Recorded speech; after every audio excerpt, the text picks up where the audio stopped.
At a quiet funeral, Duke, the loyal dog, suddenly barks fiercely at the casket, leaving mourners shocked. David senses there's more behind this, and as secrets about the village priest surface, loyalties are tested. Has Duke uncovered a hidden truth? What happens next will surprise you, but first subscribe to the channel for more unforgettable stories like this. The rain fell steadily as villagers gathered, shuffling in a quiet procession toward the church at the edge of the village. The air was thick with grief and quiet whispers, only broken by the soft patter of raindrops on the ground. Hannah had been a beloved member of the community, kind, giving, and always quick to help. Her loss felt like a heavy weight on everyone present. Inside, the dimly lit church was solemn, with flickering candles casting a soft glow over the room. Hannah's photograph rested by her simple wooden casket, showing her gentle smile, a reminder of the warmth she had brought to everyone. People exchanged glances of sorrow, some clutching tissues, others simply bowing their heads in silent respect. The atmosphere was peaceful until a sudden sound interrupted it. Hannah's dog, Duke, was sitting near the front, his head tilted, watching the proceedings with an intense focus. Just as Father Michael began his eulogy, Duke let out a low, persistent bark. It wasn't a typical bark. It had a certain urgency, almost a demand. Heads turned toward him, brows furrowed in confusion. Duke's gaze was locked onto Hannah's casket, his amber eyes intense, his posture tense. The room, once filled with respectful silence, was now filled with a strange unease. Father Michael paused in his speech, clearing his throat as if trying to regain control of the moment. "Duke," he said softly, trying to calm the dog. But Duke's barking only grew louder, echoing through the quiet space of the church. People shifted uncomfortably in their seats, whispering to one another. Duke's loyal presence was well known, but this display was unusual, almost unnatural. Some villagers glanced at each other, silently questioning what Duke was reacting to. Others, feeling a mix of discomfort and sympathy, simply watched as the dog continued his relentless barking, his eyes unwavering from the casket as though he sensed something that no one else could. Standing at the back of the church was David, a man in his mid-30s with a rugged, thoughtful appearance. New to the village but known for his curiosity, David found Duke's behavior compelling. Unlike the others who appeared disturbed or confused, David's mind raced with questions. Why was Duke reacting so strongly? Was it mere grief, or was there something else? As Duke continued to bark, David observed Father Michael, noticing a slight tremor in the priest's hands. He also noticed how the priest avoided making eye contact with anyone, especially Duke. Father Michael's normally composed expression seemed unsteady, almost as if he were hiding something. The realization intrigued David. He sensed an undercurrent of tension that ran deeper than the sorrow of the day. David leaned forward slightly, his gaze fixed on both the dog and the priest. In that moment, he resolved to figure out what had disturbed Duke so deeply. Whatever it was, it seemed tied to Father Michael's unease, and David's instinct told him to watch carefully. Seeing that Duke's barking wasn't going to stop, Father Michael attempted to approach the dog. He took a few tentative steps forward, his outstretched hand trembling slightly. "Easy, Duke," he whispered in a tone meant to soothe. But Duke backed away, his low growl adding to the unease in the room. The dog's gaze remained fixed on the casket, his eyes unyielding, his body language almost protective. The priest's discomfort became more apparent as his attempts to calm Duke failed. His eyes darted around the room, catching glimpses of the villagers' questioning stares. Whispers filled the air, carrying words of uncertainty and suspicion. People began to shift in their seats, sensing that something was not right, but unable to pinpoint exactly what. David took this as a cue and moved closer to the front, his gaze shifting between the priest and the dog. He could feel the tension building, thick and unsettling. Duke's persistence, combined with Father Michael's nervousness, only deepened David's suspicion. Duke's barking intensified, filling the entire church with a sense of urgency. His amber eyes remained fixed, his posture unyielding as he seemed determined to communicate something beyond words. Father Michael's face had gone pale, and he now spoke up, asking someone, anyone, to remove Duke from the church. Yet Duke refused to leave, his body rooted to the spot as if compelled to protect the casket or uncover a hidden truth. David's curiosity transformed into determination. Ignoring the looks of concern from the other villagers, he stepped forward, catching Father Michael's attention. The priest's eyes flickered with something, fear perhaps, and he seemed momentarily lost for words. The entire congregation sat in a tense silence, every eye on David, Duke, and Father Michael. Without saying a word, David reached down and placed a calming hand on Duke's head. The dog stopped barking for a moment, looking up at David with a gaze filled with loyalty and a strange urgency, as if thanking him for understanding. David nodded, feeling that this moment was more than just a disruption at a funeral. Duke's insistence, Father Michael's nervousness, and the lingering questions in his own mind were all pieces of a puzzle he intended to solve. The rain continued its steady drizzle as the funeral came to a close, leaving behind a somber silence in the cemetery. The damp ground seemed to reflect the heavy grief that hung in the air. Mourners stood around, still lingering, as if reluctant to leave. David, standing slightly apart, kept his eyes on Father Michael, whose tense expression betrayed a deeper unease. The priest's unease had not escaped David's keen gaze, and the way he kept avoiding Duke's intense, unwavering stare only deepened David's suspicions. As the mourners began to drift away, David noticed that Father Michael quickly moved toward the church, his robes brushing against the wet grass, his head down as though he wanted to escape unnoticed. David decided to follow him, keeping a careful distance. As he reached the doorway of the church, he heard the faintest sound, Father Michael muttering to himself, almost like a prayer mixed with anxious whispers. David strained to listen, but the words were too soft, lost beneath the sound of rain. With everyone gone, Duke remained by Hannah's grave, his wet coat glistening under the gray sky. His posture was tense, ears alert, and his eyes fixed intently in the direction of the church.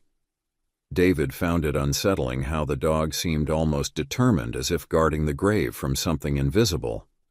When David finally made his way back to the cemetery, he knelt beside Duke, gently resting a hand on his wet fur. "What is it, boy?" he whispered, feeling the chill of the rain seeping through his coat. Duke responded with a low, anxious whine, his gaze still directed toward the church.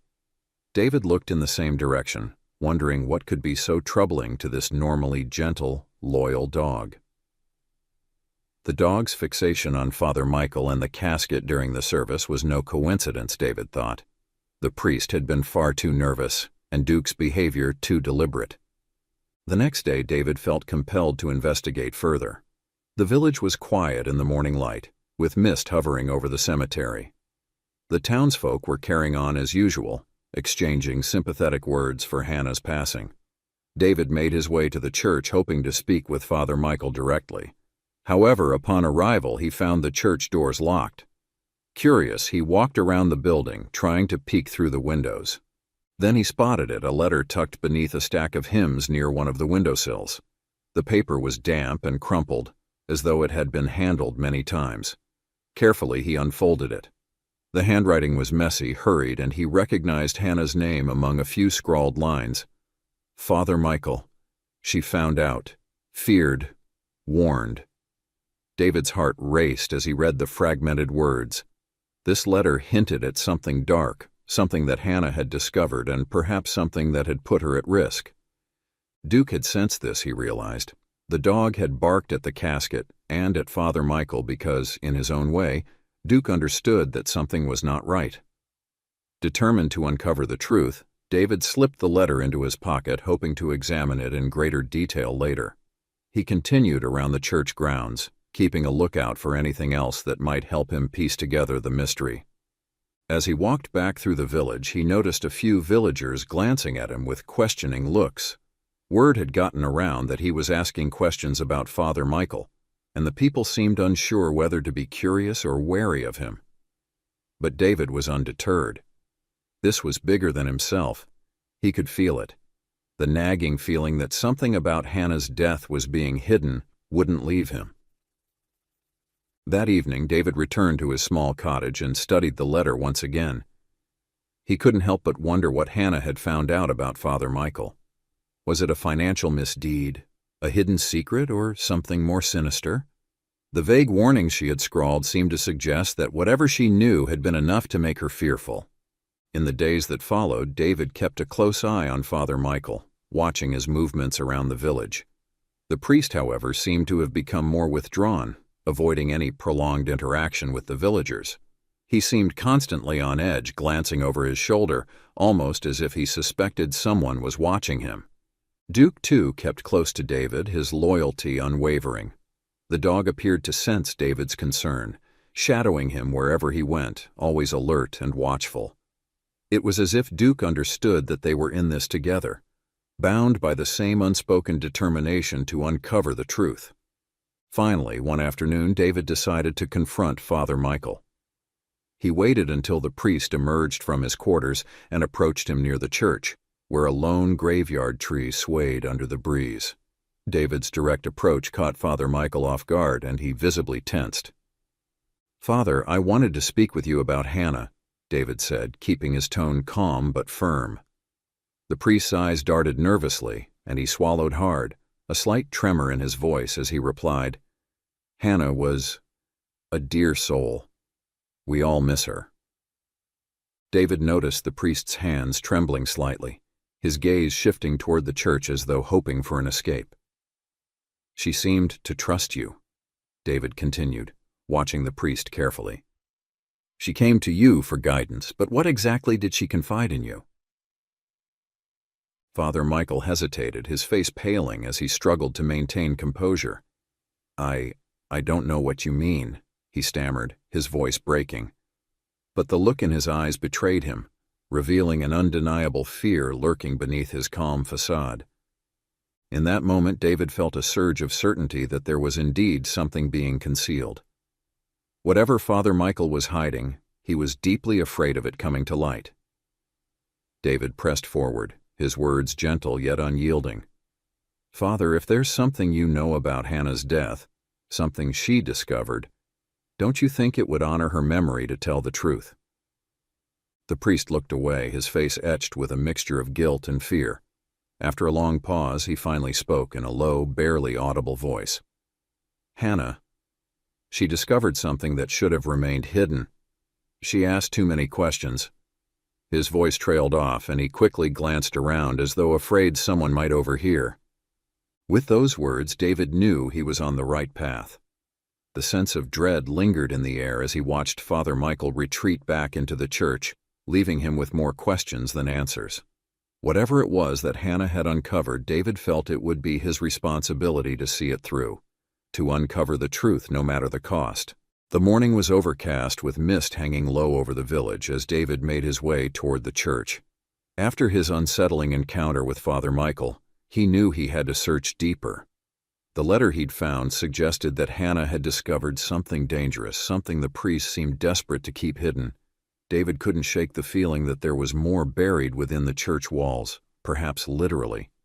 Arriving at the church, he noticed that it was still quiet.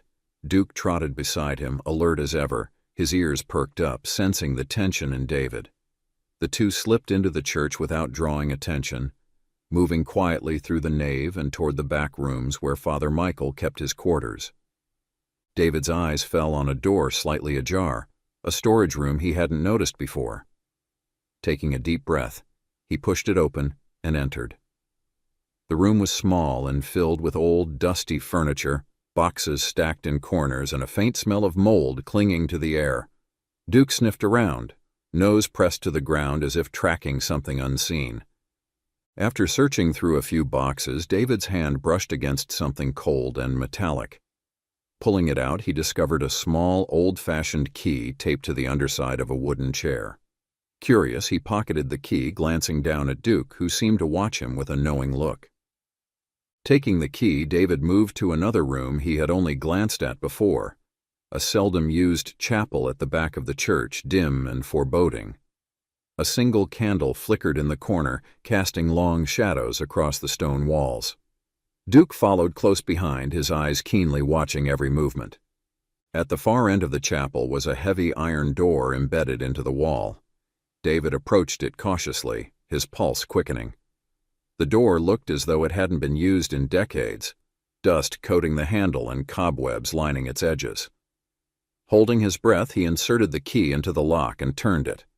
The mechanism clicked, and the door creaked open, revealing a narrow, descending staircase. David hesitated, but Duke nudged his leg gently, as if urging him forward. Together they descended into the darkness, their footsteps echoing off the cold stone walls. At the bottom, they entered a small, dimly lit room. Shelves lined the walls, filled with old ledgers and scattered papers. But what caught David's attention was a metal box in the center of the room, marked with a symbol he didn't recognize. Opening the box, David found stacks of money wrapped in paper bands, along with documents detailing various financial transactions. They were records of donations, intended for the village's upkeep, but the amounts were larger than anything he'd imagined. His eyes scanned the papers, revealing names, dates, and amounts that had been discreetly rerouted. This was no ordinary storage room. It was a hidden archive of corruption. Duke, standing beside him, growled softly, his eyes fixed on the box. David understood. Father Michael had been embezzling funds, exploiting the villagers' trust under the guise of piety. The pieces began to fall into place. Hannah must have discovered this hidden room or the records of the funds going missing. It explained her sudden fear and her cryptic warnings in the letter. She had planned to confront Father Michael, but something had stopped her, perhaps even silenced her.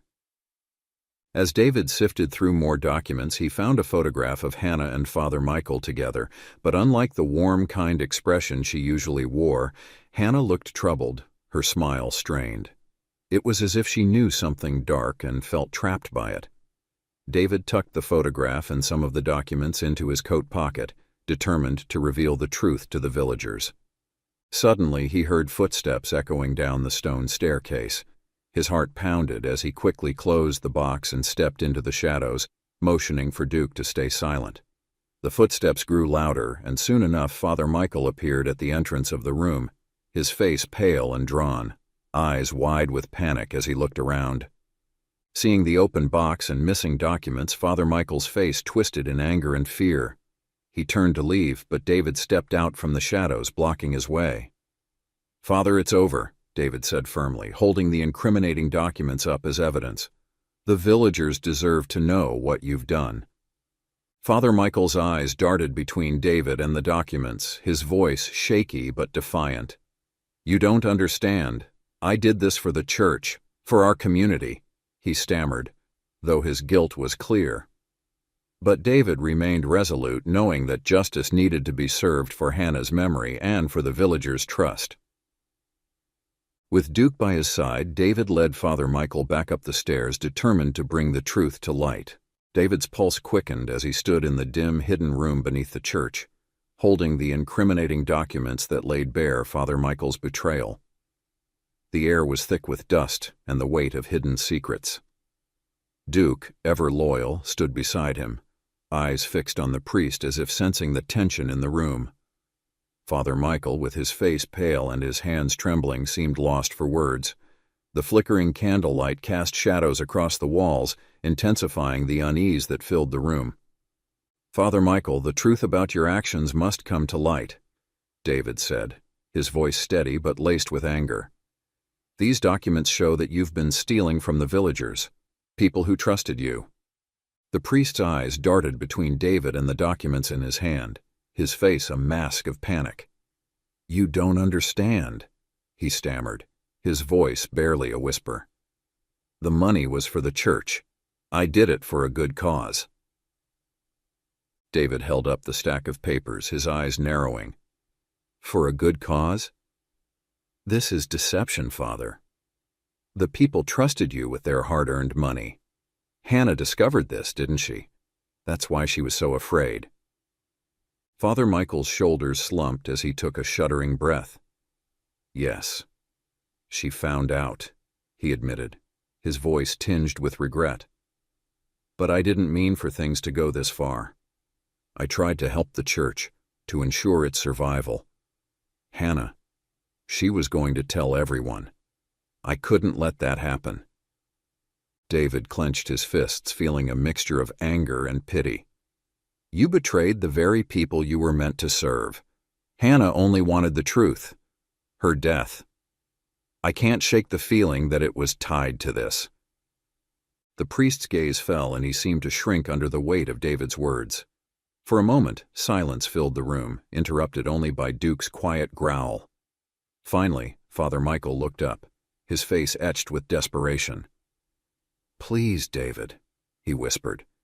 This village, it needs faith, even if that faith is flawed.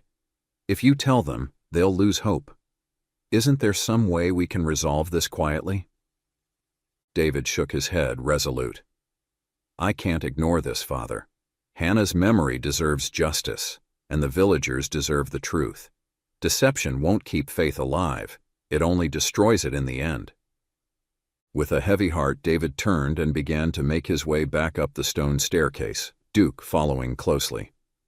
Father Michael's footsteps echoed behind him, hesitant and reluctant. As they emerged into the main area of the church, David saw a few villagers lingering nearby. News of the confrontation had already begun to spread, drawing people who were curious and concerned.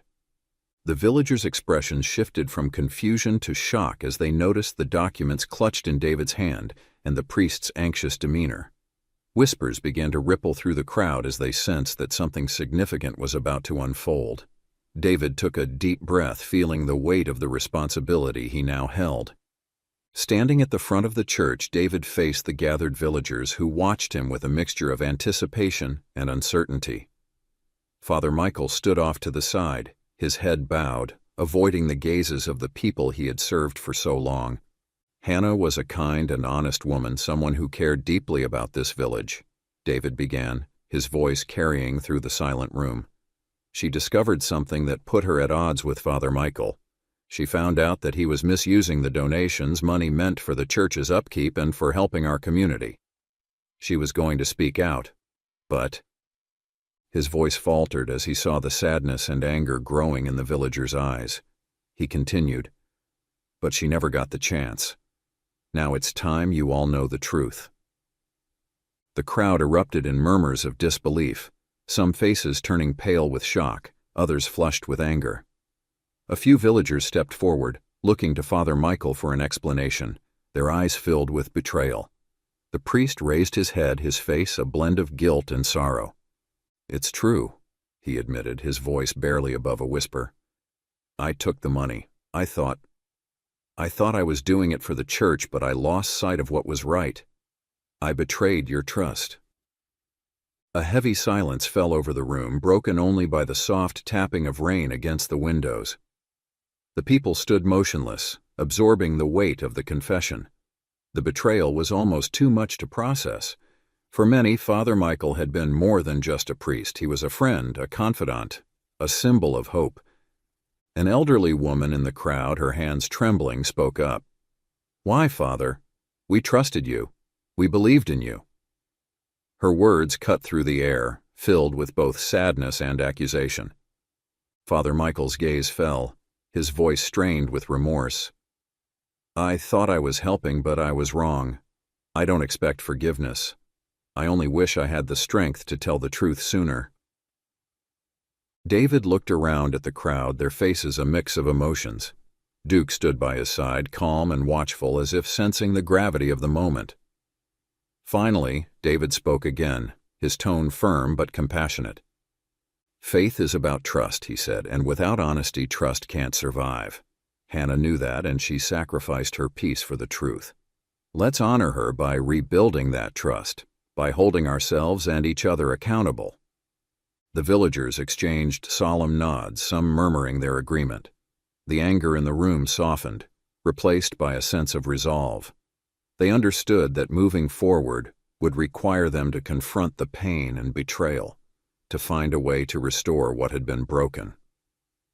Father Michael lowered his head, humbled by the community's reaction. Though he would face the consequences of his actions, he was beginning to grasp the depth of his failure and the need for true repentance. As the crowd slowly dispersed, David felt a sense of closure settle over him. Duke stayed by his side, his loyal companion through this journey of uncovering hidden truths. Together, they had fulfilled Hannah's last wish, ensuring that her memory would be honored and the truth would be brought to light. The morning after Father Michael's confession, David walked through the quiet village, his mind replaying the events of the previous day. The villagers had reacted with disbelief and pain to the betrayal, but a new resolve had emerged among them, a determination to rebuild what had been broken. David had fulfilled Hannah's last wish, and yet a strange emptiness lingered within him.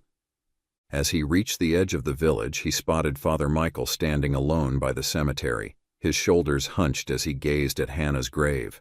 David felt a mix of emotions, anger, pity, and a sense of something unresolved. He approached slowly, Duke padding quietly beside him. Father Michael looked up, his face weary, the lines around his eyes deeper than ever. "David," he said softly, a hint of regret in his voice, "I owe you more than an apology. I owe you the truth." David's brows furrowed, his curiosity piqued. "What truth, Father? You already told the villagers about the money. Isn't that the end of it?" The priest shook his head, his gaze turning distant. "It's not the end, David. Not for you and me." He took a deep breath, as though gathering the courage to reveal something he had buried for years. "I never told anyone this, but a long time ago I had a son, a child I abandoned." The words struck David like a blow. His heart pounded as memories surfaced. Vague recollections of a childhood spent feeling out of place, unloved, and questioning his origins. He had spent his life searching for answers, and yet this revelation felt almost too surreal to believe. Seeing David's stunned expression, Father Michael continued, his voice wavering. "I was young and foolish, overwhelmed by responsibilities I didn't understand. I thought dedicating my life to the church would erase the mistakes I made, but it didn't.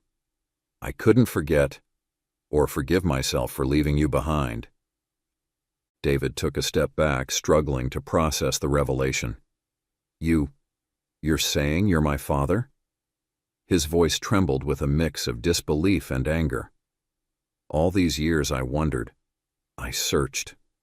And you were here, hiding in plain sight." Father Michael's eyes glistened with tears. "I knew who you were the moment you came to this village. I wanted to tell you, but I didn't know how. And then, when you uncovered the truth about the money, I thought it would be better if you hated me. That way you wouldn't have to bear the burden of being my son." A whirlwind of emotions surged within David. Anger, sorrow, a longing for answers, and a bitter sense of betrayal. All his life, he had been searching for a family, for a place to belong. Now, faced with the truth, he felt the weight of Father Michael's abandonment and the unresolved pain it brought. Duke, sensing David's turmoil, leaned against him, offering silent comfort. David knelt down, resting a hand on Duke's head, grounding himself in the present as he struggled to find the words. "I came here to honor Hannah, to reveal the truth for her sake," he finally said, his voice raw with emotion. "But now, I don't even know what to think." Father Michael reached out, his hand trembling. "I don't expect forgiveness, David. I know I don't deserve it. But I wanted you to know the truth, even if it's too late."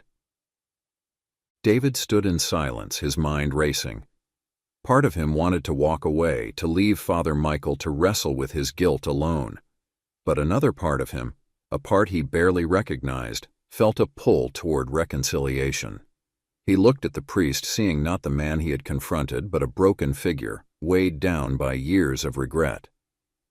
"You may be my father," David said slowly, choosing his words carefully. "But that doesn't erase what you did, both to me and to this village. The people trusted you, and you betrayed that trust. But maybe it's not too late to make things right. For them, and maybe for us." Father Michael nodded, his gaze filled with remorse. "Thank you, David. I don't deserve a second chance, but I'll do whatever it takes to make amends." He looked around the cemetery, his eyes settling on Hannah's grave. She was the only one who knew the full truth. I think, in her own way, she hoped this would come to light, even if it meant tearing apart the facade I had built. In that quiet moment, David felt a shift within himself, as though a burden he hadn't realized he carried was beginning to lift. He didn't know if he could ever truly forgive Father Michael, but he recognized the value in letting go of the anger that had simmered within him for so long. The two men stood together, silently acknowledging the tangled past that connected them. As the village began to heal from the priest's betrayal, David found himself on a path of healing as well, a path that would allow him to reclaim the family he had lost and perhaps with time to build a new foundation of trust with the man who had once abandoned him. Have you ever witnessed the unshakable bond of a mother's love? Today, meet Sophie, a brave West Highland White Terrier who faced heartbreak and unimaginable pain to protect her puppies. Left abandoned and injured, her story is one of survival, hope, and the incredible power of resilience. But before we dive into this heartwarming journey, make sure to subscribe to our channel for more inspiring stories like this one. Now, let's begin. The October rain drizzled endlessly over the streets of Portland, Oregon. The soft patter against concrete echoed through the industrial district, where abandoned warehouses stood like silent ghosts of a forgotten era. Beneath the rusting shell of a delivery truck, a small West Highland White Terrier huddled against the biting cold. Her white coat, now matted with mud and rain, clung to her shivering frame. She was alone, utterly and completely, her bright eyes searching the empty streets for the one face she had trusted. Her name had once been Daisy, though the sound of it now felt distant, like a melody long forgotten. 3 weeks earlier, her world had turned upside down. The red pickup truck, which had been her home for as long as she could remember, pulled up to an unfamiliar curb. She remembered the way her owner hesitated, the way his hand trembled as he patted her head for what would be the last time. "Be a good girl, Daisy," he had whispered. His voice cracked, and his eyes refused to meet hers. Before she could comprehend what was happening, he had climbed back into the truck and driven away. The engine's hum faded into the distance, leaving Daisy alone on the sidewalk. She waited for hours, her tail wagging hopefully every time headlights approached. But as the sun dipped below the horizon and hunger gnawed at her belly, she realized he wasn't coming back. Days turned into nights as Daisy wandered the unfamiliar streets. The city was a harsh, unforgiving place for a dog that had known only the comfort of a home. She quickly learned the unspoken rules of survival. Some alleys were safe, with kind hands that offered scraps. Others were dangerous, filled with snarling dogs or humans who shouted and threw objects to chase her away. Her small size made her vulnerable, but it also allowed her to slip into places larger dogs couldn't reach. As the days passed, Daisy began to notice changes in her body. Her belly grew heavier, her movements slower. She was carrying puppies, tiny lives depending on her in a world that had shown her no kindness. Instinctively, she knew she needed to find a safe place before the time came. One night, Daisy stumbled upon a dilapidated warehouse near the river. Its rusted metal doors hung crookedly on their hinges, and the ground was littered with broken glass and debris. But there, in the shadows of the loading dock, she found a small crevice partially blocked by fallen planks. It was dry, hidden, and defensible. Everything her instincts told her to look for. The cold October night when labor began was one of the longest of Daisy's life. Alone in the dark, she endured hours of pain, her small body trembling with the effort. By dawn, 6 tiny puppies lay beside her, their wet fur drying in the weak morning light that filtered through the cracks in the dock. Despite her exhaustion, Daisy nuzzled each one, ensuring they were warm and safe. For a brief moment, she felt a flicker of joy amidst the hardship. But the cruel reality of the streets soon intruded. By the second day, 2 of the smallest puppies began to grow weaker.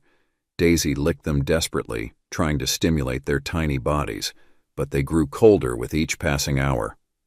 As the sun set on the second day, Daisy lay between the bodies of her 2 lost pups, her soft whimpers carrying into the stillness of the warehouse. She couldn't mourn for long. The remaining 4 puppies demanded her attention. Their tiny cries reminded her that her job wasn't done. Despite her own hunger and exhaustion, Daisy stayed by their side, leaving only when absolutely necessary to scavenge for food. Each time she crept out of the den, her heart raced with fear, not for herself but for the helpless lives she left behind. Food was scarce. The dumpsters behind restaurants often yielded scraps, but other strays prowled the same territory, and confrontations were inevitable. Daisy's small frame made her an easy target, and she often returned to the den empty-pawed, her ribs becoming more pronounced with each passing day. One evening, Daisy's luck seemed to turn. She found the remains of a chicken discarded behind a small grocery store. The scent made her mouth water, and she approached cautiously, her ears pricked for danger. But just as she began to pull the chicken free, a sharp voice rang out. "Get out of here, mutt!" A young man appeared from the back door wielding a metal pipe. His angry shout sent Daisy scrambling, but not before the pipe struck her hind leg with a sickening crack. She yelped, the sound echoing through the alley, and collapsed onto the wet pavement. The man muttered something under his breath and retreated into the store, leaving Daisy to drag herself away, her injured leg trailing behind her. The journey back to the warehouse was agony. What would normally take minutes stretched into hours as she pulled herself forward inch by inch, the thought of her puppies the only thing keeping her going. Her vision blurred from pain and exhaustion, but when she finally reached the den and heard their soft whimpers, a surge of relief washed over her. Inside the safety of the den, Daisy curled around her puppies, her injured leg tucked beneath her. Despite her pain, she felt a small sense of victory. She had made it back to them. For now, they were safe. But deep down, she knew she couldn't continue like this for much longer. Help would have to come soon, or it wouldn't come at all. The abandoned warehouse by the river stood silent, its rusted metal walls a shield against the cold October wind. Inside, Sophie, the small West Highland white terrier, lay curled in the makeshift den she had carved out of debris. Her once pristine white coat was caked with mud, and her small body trembled with the strain of labor. Hours had passed, each contraction bringing waves of pain that coursed through her fragile frame. Yet she endured, her instincts as a mother guiding her through every agonizing moment. By dawn, the den came alive with the faint squeals of new life. Sophie had given birth to 6 tiny puppies.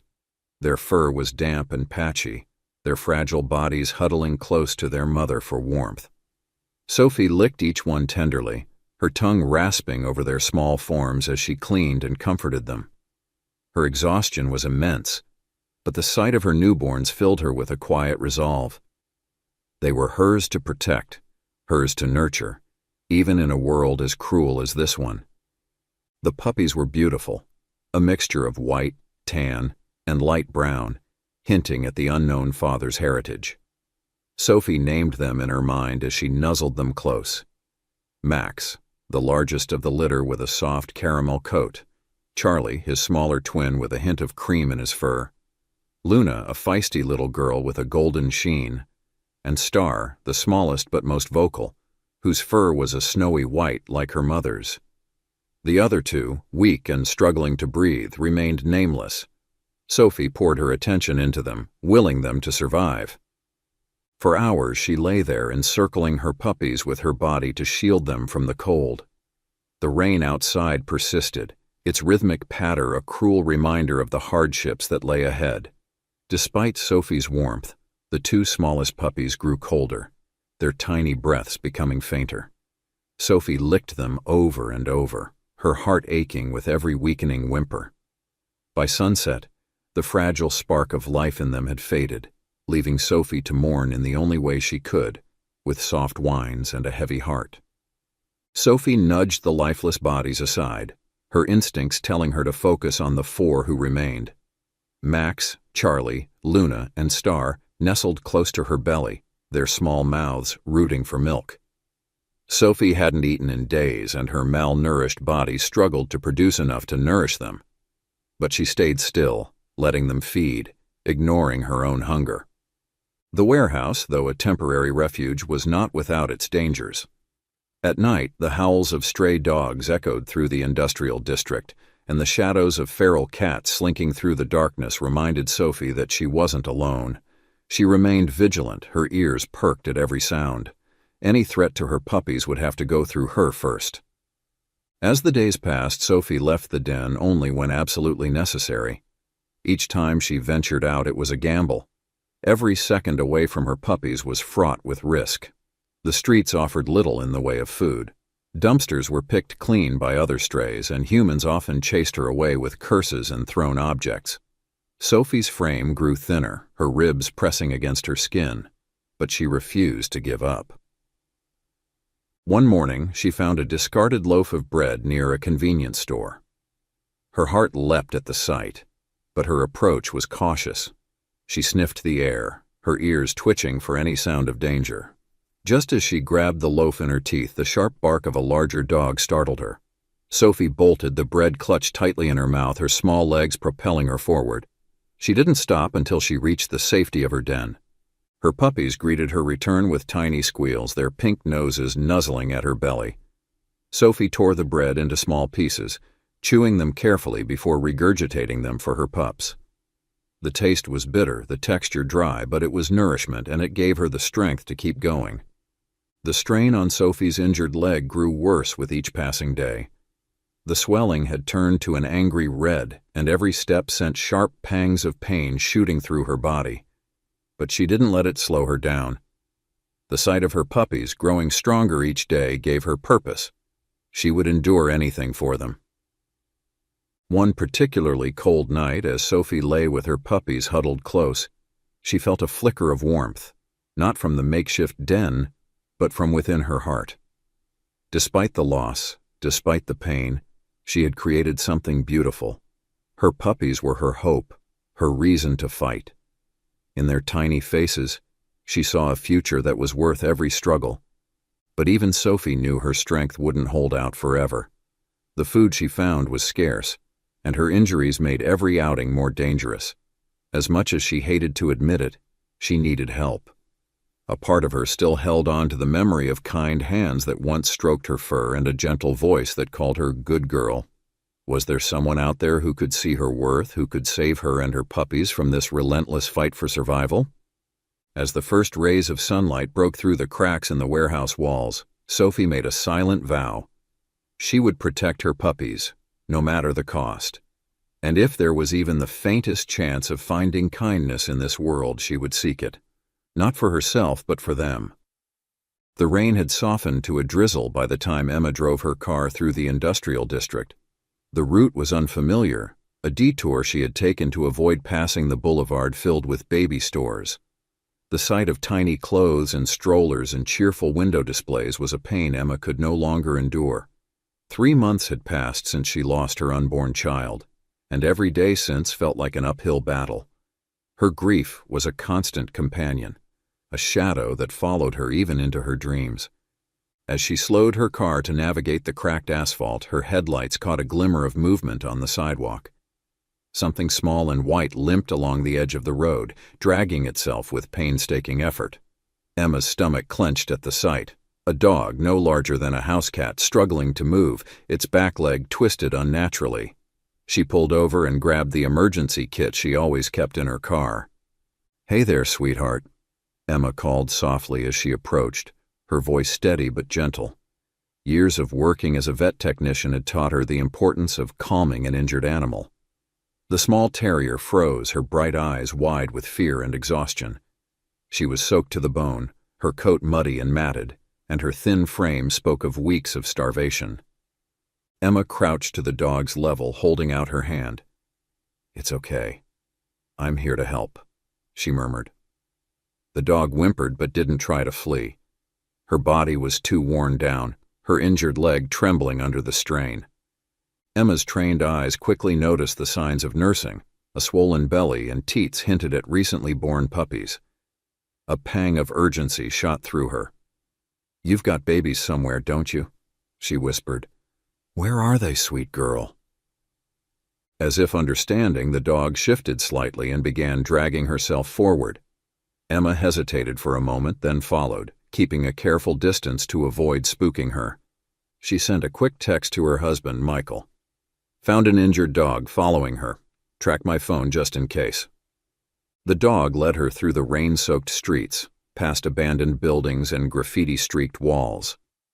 Every movement seemed to cost her immense effort, but she didn't stop. Emma felt her heart ache with every labored step the dog took. It was clear that something beyond instinct was driving her. This was a mother's determination. Eventually, the dog led Emma to a dilapidated warehouse. The entrance was partially blocked by fallen beams, but the small terrier slipped through a gap with practiced ease. Emma crouched and shined her flashlight into the dark space. The beam revealed a makeshift den nestled in the far corner, shielded by debris. 4 tiny puppies huddled together for warmth, their small bodies pressed close to one another. Emma's breath caught. "Oh my God," she whispered, stepping cautiously into the space. The terrier watched her every move, her body tense but unmoving. Emma knelt by the den, her eyes scanning the puppies. They were thin but alive, their soft whimpers filling the quiet warehouse. Nearby, 2 smaller forms lay motionless, their tiny bodies stiff and lifeless. Tears blurred Emma's vision as she looked at the mother dog. "You did your best," she said softly.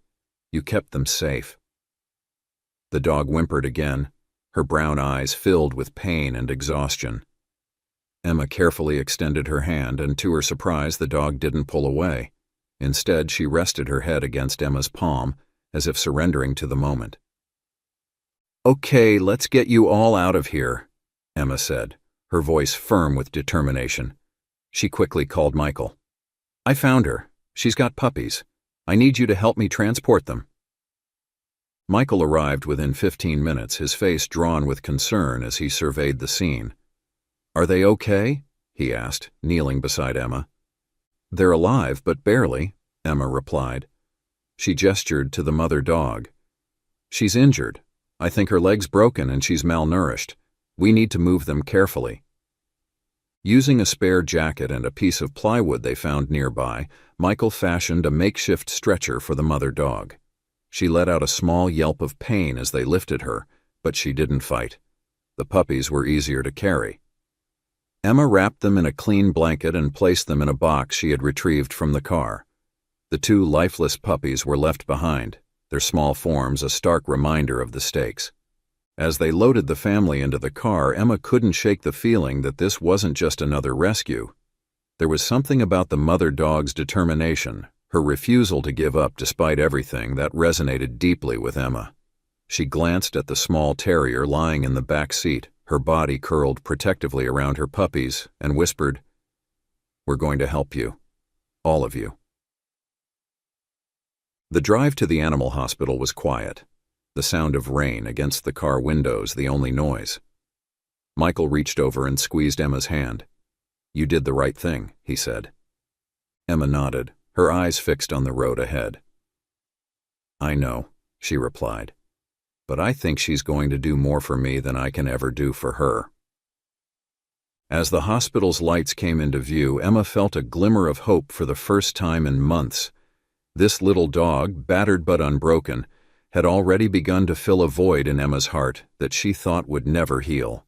The small terrier lay sedated on the exam table, her white coat cleaner now but still marred by dirt and thin from malnutrition. Emma watched as Dr. Anderson, the head veterinarian at Portland Animal Hospital, carefully examined her. The x-rays revealed what Emma had already suspected: a clean break in the dog's back leg compounded by older injuries from past trauma. "This little one's been through a lot," Dr. Anderson said, his voice soft but grave. "The break is fresh, but these scars and healed fractures tell a longer story. She's been surviving on pure determination."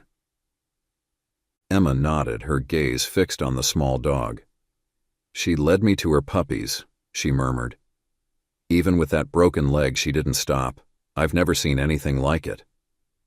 Dr. Anderson looked up at her, his expression kind. "It sounds like she's already found her person." Emma blinked, surprised by the warmth the words stirred in her. She wasn't ready to admit it yet, but she felt something shift inside her, a connection to this brave little dog, and perhaps a new purpose for herself. Back at Emma and Michael's home, the spare bedroom was quickly transformed into a temporary nursery. The puppies were set up in a large crate lined with soft blankets, and the mother dog, whom Emma began calling Sophie, was placed on a cushioned bed nearby. Despite her sedation, Sophie's eyes fluttered open every few moments to check on her puppies. Her maternal instincts were strong, even in her weakened state. Michael watched as Emma gently fed the puppies using a syringe filled with a special formula.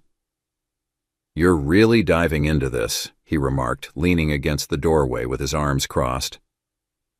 Emma glanced up at him, a small smile playing on her lips. "I have to. They don't have anyone else."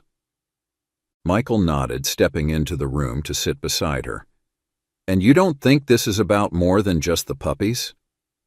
Emma hesitated, the syringe pausing in her hand. "Maybe," she admitted quietly. "I've been stuck, Michael, ever since we lost her. I didn't think I could feel this way again. But Sophie, she's showing me that it's okay to keep going." Michael reached for her hand, squeezing it gently. "Then let's do this. Together." The days turned into weeks and the house transformed into a bustling hub of activity. Sophie's surgery was successful, but her recovery would take time.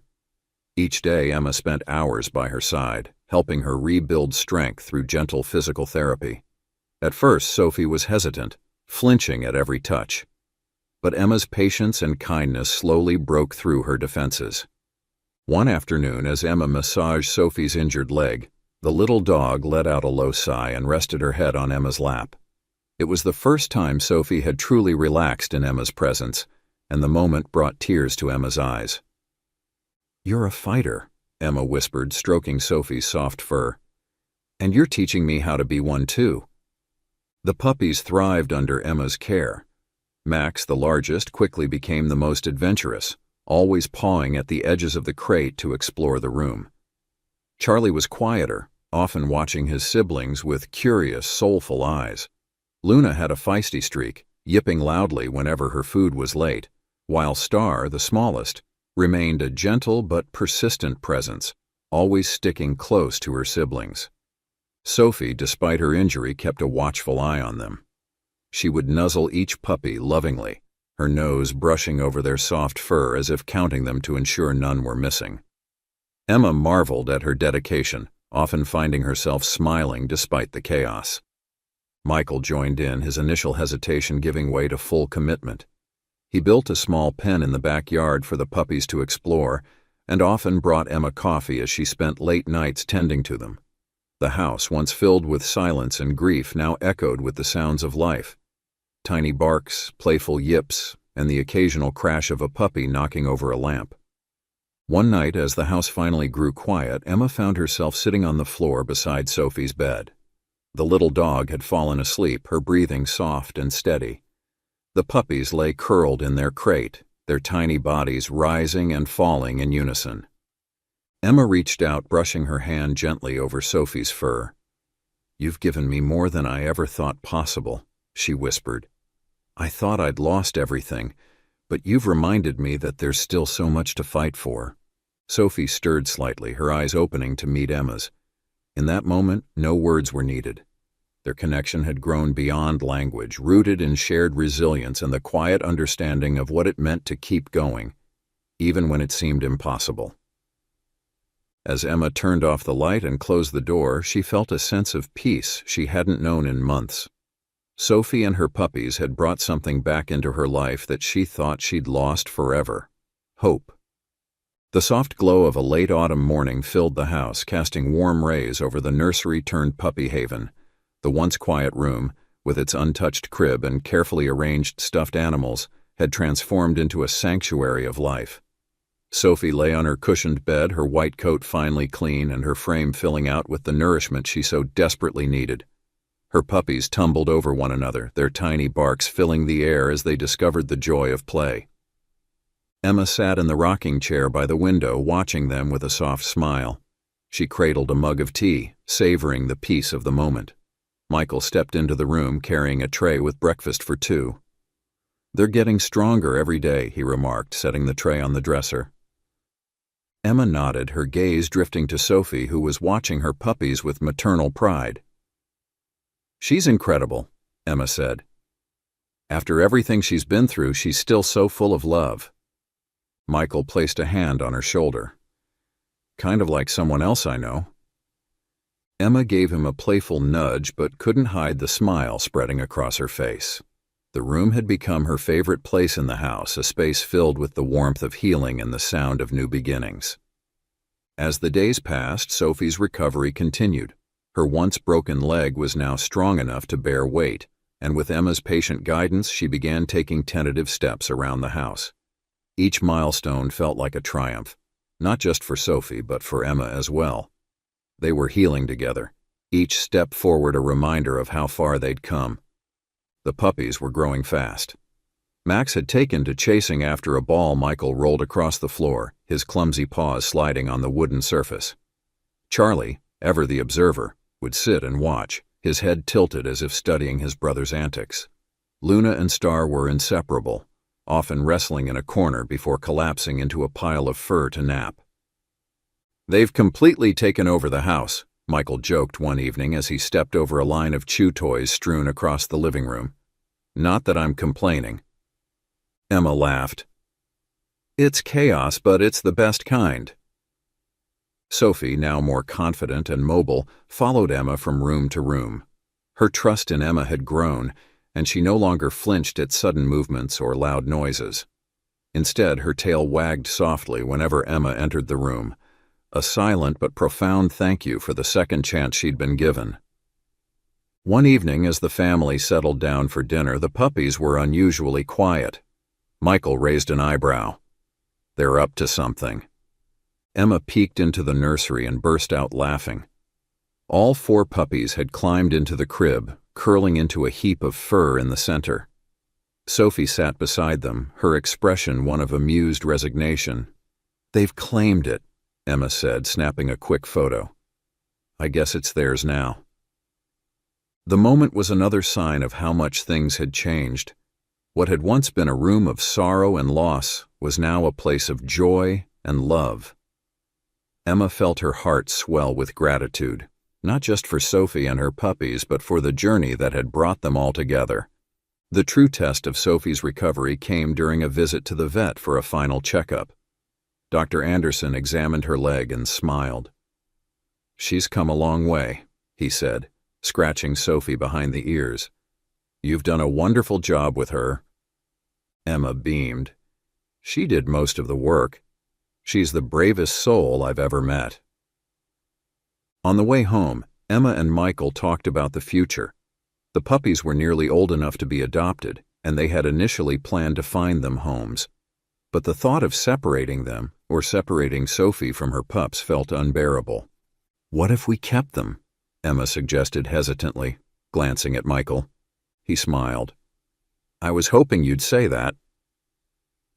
The decision was made. Their family would stay together, chaos and all. The puppies would grow up in a home filled with love, and Sophie would never have to face the world alone again. Months later, the house was unrecognizable. The backyard had been transformed into a play area for the puppies, complete with a small agility course Michael had built. Inside, the once silent nursery now bustled with life. Toys were scattered across the floor, and the sound of barking and laughter echoed through the halls. Sophie, now fully recovered, had taken to resting by the window, her head perched on the sill as she watched the puppies play. Emma often joined her, sitting on the floor and stroking her soft fur. "You saved me," Emma whispered one day, her voice thick with emotion. Sophie turned to her, her brown eyes full of understanding. In that moment, Emma felt the weight of her grief lift just a little more. Sophie hadn't just brought life into the world, she had brought it back to Emma. In a world that can sometimes feel cruel, stories like Maxie and Millie's remind us of the transformative power of love, patience, and second chances. From a past filled with pain to a future filled with hope, their journey is a testament to the bonds that unite us all, human and animal alike. If this story touched your heart, don't forget to like, share, and subscribe for more inspiring tales that bring a little light into the world.